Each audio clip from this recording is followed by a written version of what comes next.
now we're going to go on to our spotlight headline, which is the Mumbai attacks. If you watch my YouTube channel, you've seen a little bit about this, and most people have seen something about it.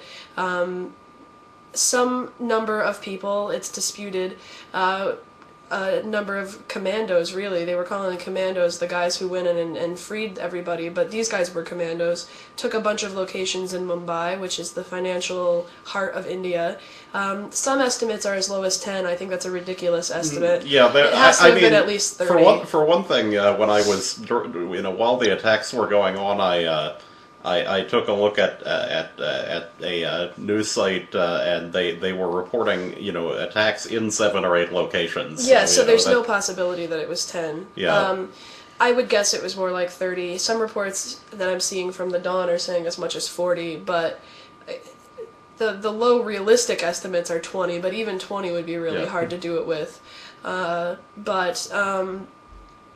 that's something to keep in mind. A really interesting thing about this is that they came by boat. Now, they came from a trawler that came from Karachi, and apparently they hijacked it. Do you know any of the details of that? Because I didn't look too much into those details. I didn't see a lot of details on that. I know that there was actually someone that was a witness to the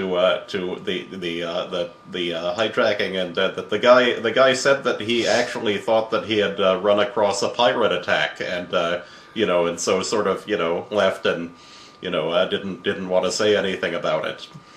Well, anyway, it's weird that they came by boat, but it's not when you consider the geography of Mumbai. But it does make it an unusual terrorist attack because they don't usually do that.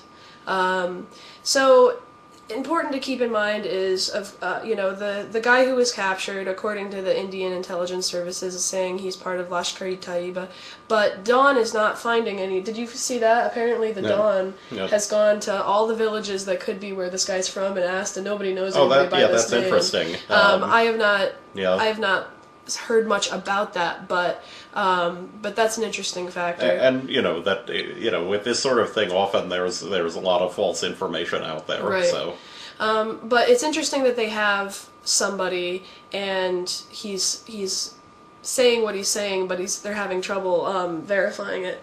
Now, I think it probably was Lashkar-e-Taiba, even if this guy isn't who he says he is. Who else do you think it could be? They're pretty high on the list of people that do this kind of thing. I mean, most of the large terrorist attacks in India seem to be done by some sort of Kashmiri groups, and they're really the main one. They are the first people that you'd think of. But even beyond them just being a Kashmiri group, it's important to keep in mind they have the sort of general jihadist goals. They don't just want sovereignty for Kashmir. That's why they would attack in Mumbai, and that's why they would seek out American and British and Israeli citizens, which is yet another reason why it makes sense that they would be the ones that would do it. Yeah. And I see you're still asking us questions, but we're not going to do them because you're going to distract us, and then we'll answer them later. So astronaut is a funny guess. We'll tell you why during questions. Anyway, so we've got a few more minutes to talk about Mumbai. I keep getting distracted by this kid. Anyway, as far as Pakistan, I actually really like what Zardari's doing. He's making a lot of sense, although I don't think he has a lot of other options. I think the only feasible solution to this for Pakistan and India is for the civilian, legally elected government in Pakistan to be strengthened, for India to deal with them, and to delegitimize the military and ISI, because that's where the problem is coming from. Yeah, and of course, there's the issue that the military, has a real job to do. That they do have these insurgency issues inside of Pakistan, and that there's actually the possibility that this could be, that if there's tension between India and Pakistan, it could be bad because it would divert the Pakistani troops that are actually guarding the supply lines for U.S. forces in Afghanistan. Yeah, there's been a really big problem getting supplies to U.S. and NATO forces in Afghanistan via the Khyber Pass. And often it seems like the guys that attack those convoys are just stealing the stuff, like they might not even necessarily be interested in disrupting the operations, but the stuff is there. They're just smugglers, and they can get it, so they do.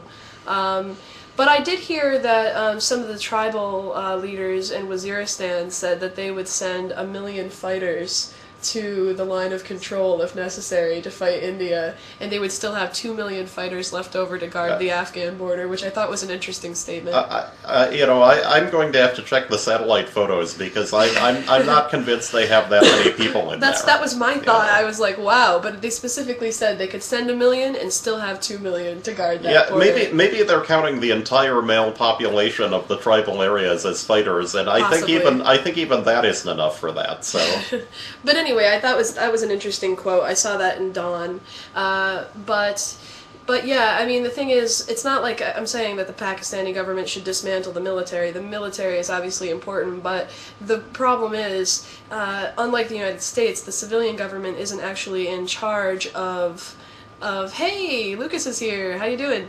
Unlike in America, I mean, our civilian leadership is actually the commander-in-chief of the military, so there's not this problem of who's actually in charge. Well, I mean, in Pakistan, they're supposed to be the commander-in-chief of the military, but it often doesn't work that way. Well, okay, yeah, maybe on paper they're the commander-in-chief, but the problem is the military is operating independently of the civilian government, so India can negotiate with the civilian government and get something from the civilian government, but that doesn't mean that the military is actually going to be on task about actually taking care of the insurgents, on top of which it's, a historical fact, essentially, that Lashkar-e-Taiba was started by ISI and up until 2004 funded by ISI. And another one of these issues about civilian control of the military is that in the late 90s, I think 1998 or 1999, there was some fighting along the line of control in Kashmir, and that what had actually happened was that it appears that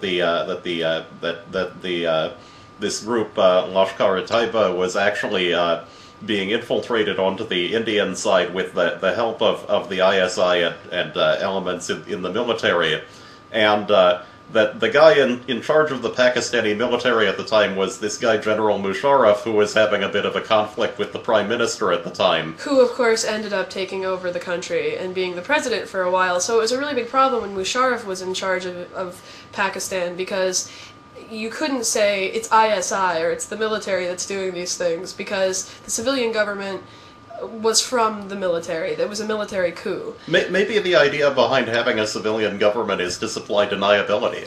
Well, it works. My point is, at least there's someone to negotiate with now. They couldn't even negotiate. There was no point in negotiating with Musharraf before. But, eventually they can get somebody else besides Zardari who's actually trustworthy. But I'm fairly confident that Zardari is not working with ISI. There's the whole question of we don't really know who blew up his wife. But the thing is, I wouldn't be surprised if he had something to do with it. Well, that's the other possibility. But the thing is, I'm as confident that Zardari is not working for ISI as I am anything else with Zardari. Zardari is not particularly trustworthy. He's very corrupt, but if anything can be certain about Zardari, not even who killed his wife, but it's that I'm pretty sure that he's not with the military. Yeah, I actually, speaking of the corruption, I saw this video of a Pakistani late night comedy show where they had their interviewer interviewing someone impersonating Zardari, and he was actually introduced as Mr. 10%. Right, well, that's the nickname, because when his wife was prime minister, apparently nobody could do any business in the country without giving him a 10% surtax, which is how he got all his money.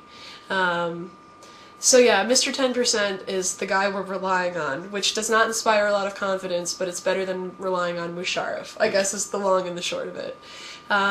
So that's about 10 minutes on that. I will stop this recording and we'll move on to our another